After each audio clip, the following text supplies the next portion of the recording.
Frustration au sein de l'USN après la sortie du gouvernement Sumwina. Voici ce qui s'est passé autour de Kabuya lors de la réunion de crise. La sortie du gouvernement Sumwina dans la nuit du mardi à mercredi a provoqué un véritable onde de choc dans l'Union sacrée de la nation, USN, la majorité présidentielle, où plusieurs cadres n'ont pas caché leur mécontentement.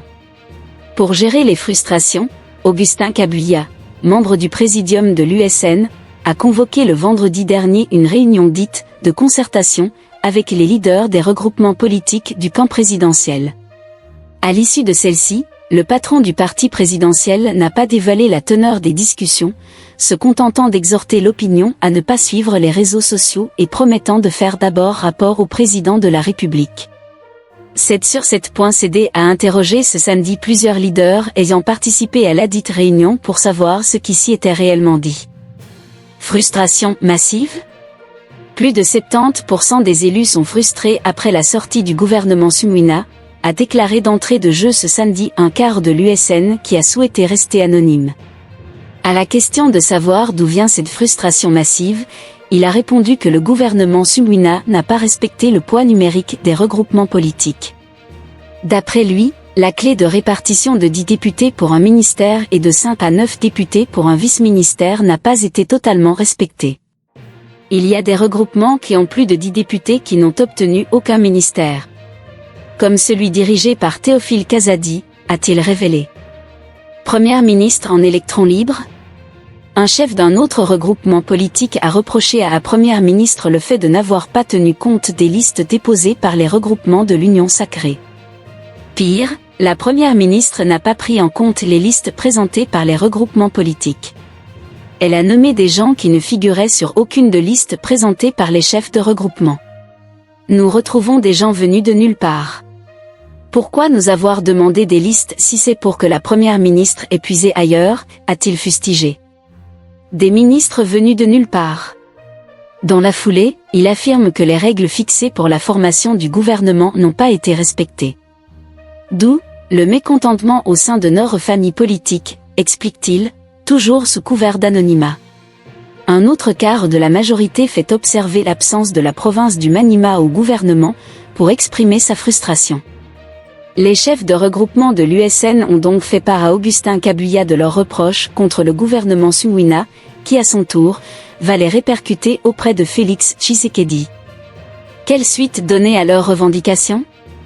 2 options avaient été soulevées, la compensation ou revenir sur la composition du gouvernement.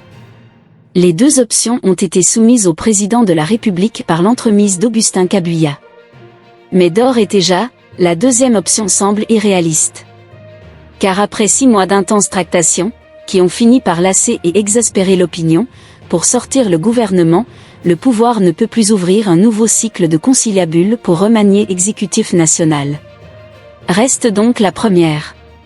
Les compensations interviendront sûrement lors de nouvelles mises en place dans les entreprises et établissements publics.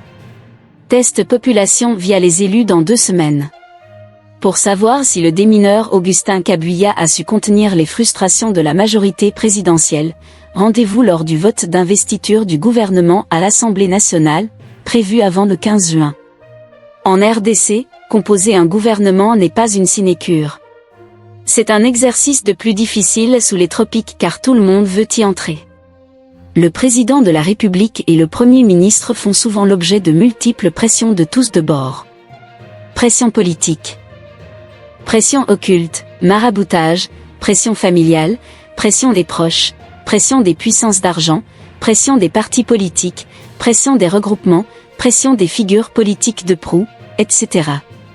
Ce sont notamment ces pressions qui sont à la base des gouvernements éléphantesques et des retards de leur sortie. Le gouvernement Sumwina Tuluka compte 54 membres.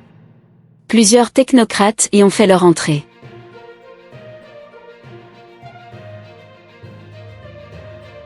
RDC, le nouveau gouverneur du Sankuru sollicite l'accompagnement de l'IGF pour l'implémentation de la bonne gouvernance.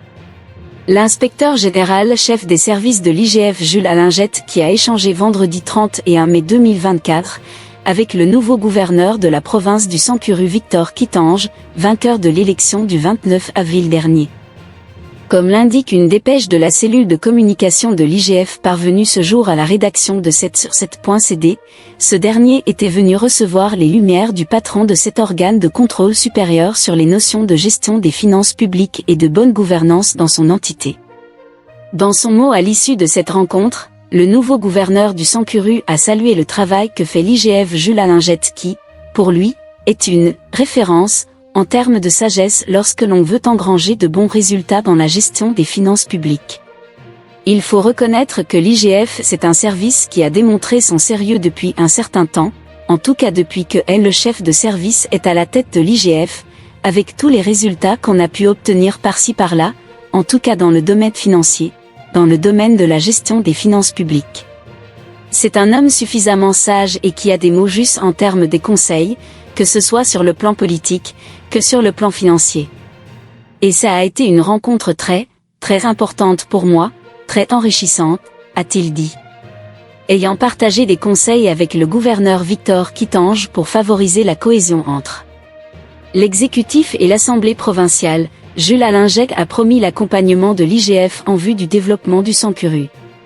Nous avions comme d'habitude donné des conseils pour qu'il y ait une cohésion entre l'exécutif et le Parlement provincial, de manière à ce que les choses puissent aller de l'avant et demander à ce que le gouvernement central puisse vraiment aider le gouvernement provincial de Sankuru avec des interventions économiques parce que les moyens propres sont très limités et insuffisants, a-t-il déclaré.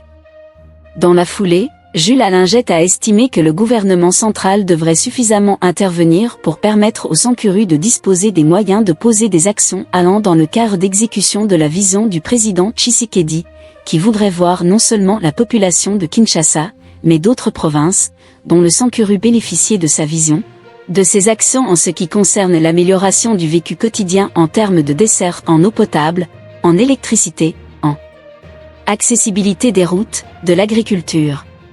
Notons que cette rencontre intervient après celle de nouveaux gouverneurs du Sud Kivu, de Tanganyika et de Kinshasa.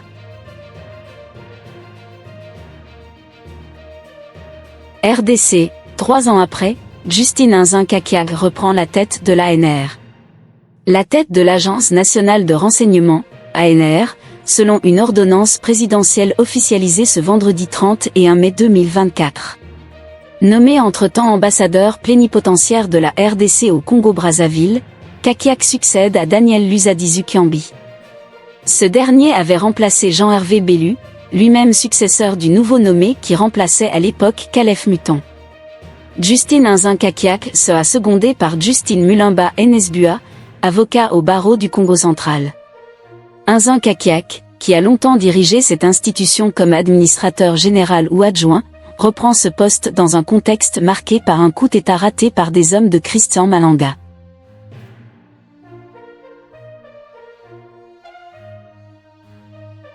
Novio Talent Cup, U16 FC les Aigles du Congo en finale ce dimanche face à Benfica Lisbonne FC. FC les Aigles du Congo joue la finale de Novio Talent Cup, dimanche 2 juin, face à Benfica Lisbonne FC, à Amsterdam, Hollande. Le club quinois a composté son billet en battant le club singapourien Lyon City Sailor en demi-finale de cette compétition sur le score d'1-0. Alors qu'en quart de finale, FC Les Aigles ont battu la formation portugaise de Paco FC sur la note d'1-0. Le club cher à Chimanga Mvidi a fini à la 4e position au championnat national de football, édition 2023 à 2024, avec 20 points après Mazembe, Manima Union et FC Lupopo.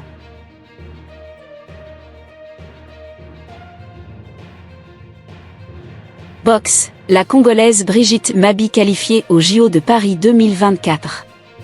La boxeuse congolaise Brigitte Mbeba est qualifiée, dimanche 2 juin, aux Jeux Olympiques de Paris 2024. Elle a obtenu son ticket, en battant la Cap-Verdienne Ivanusa Moreira par arrêt de l'arbitre au 3e round en quart de finale de la catégorie de moins 66 kg dames, au dernier tournoi qualificatif international. Battue au premier round, 5-0, Brigitte Mabi se réveillait 2e round qu'elle a remporté, 4-1, avant d'enchaîner des coups sur son adversaire au 3e round jusqu'à pousser l'arbitre à arrêter le combat. Au total, Brigitte Mabi a remporté 4 combats dans ses éliminatoires pour s'adjuger le précieux sésame. Sa qualification intervient 3 années après que la Congolaise Marcela Sakobi, moins 57 kg, s'était qualifiée aux Jeux Olympiques de Tokyo.